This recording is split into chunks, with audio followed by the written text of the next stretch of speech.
Je m'appelle Loïc Wacogne, j'ai rejoint le groupe Ramsay Santé depuis 5 ans et je suis sur la clinique du Bourget depuis 2 années.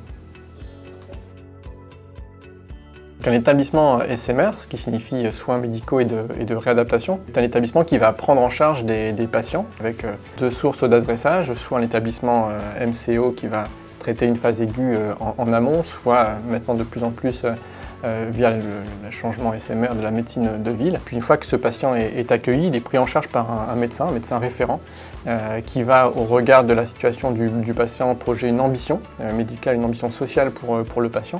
Et puis il va, durant le séjour du patient, orchestrer justement la mise en place de ce projet médical avec le concours de thérapeutes.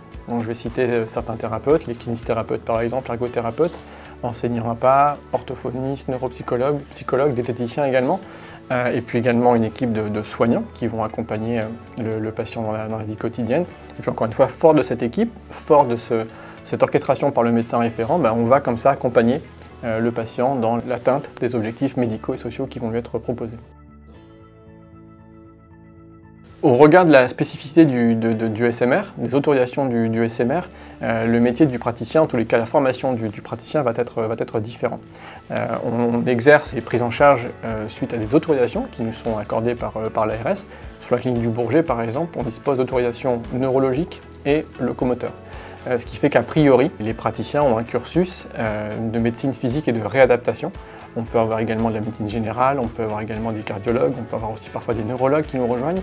Mais si on est sur l'établissement qui dispose d'autorisation d'oncologie par exemple, de gériatrie, d'accompagnement cardiaque, là forcément la spécialité des médecins va devoir se caler par rapport aux autorisations de l'établissement.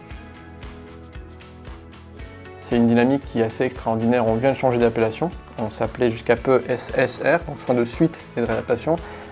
Suite signifiant qu'on était positionné exclusivement en post-phase aiguë. L'appellation SMR change vraiment pas mal de choses. Je vais citer 3 points. Elle change la tarification, qui va prochainement être modifiée sur l'horizon 2023. Change également la façon d'attribuer les autorisations, avec une volonté forte de l'ARS de booster notre activité en hôpital de 2 jours. Et puis également, nous repositionne de façon tout à fait différente sur la prise en charge du patient et souhaite vraiment nous positionner sur tout le parcours médical du patient. Donc plus exclusivement, encore une fois, sur des phases post-phase aiguë. Ce qui signifie, derrière ce changement d'appellation, une dynamique, une ambition autour de nombreux projets qui est vraiment intéressante. Ensuite, vous parlez du groupe Ramsay Santé. Je pense aussi que c'est un élément qui est très important.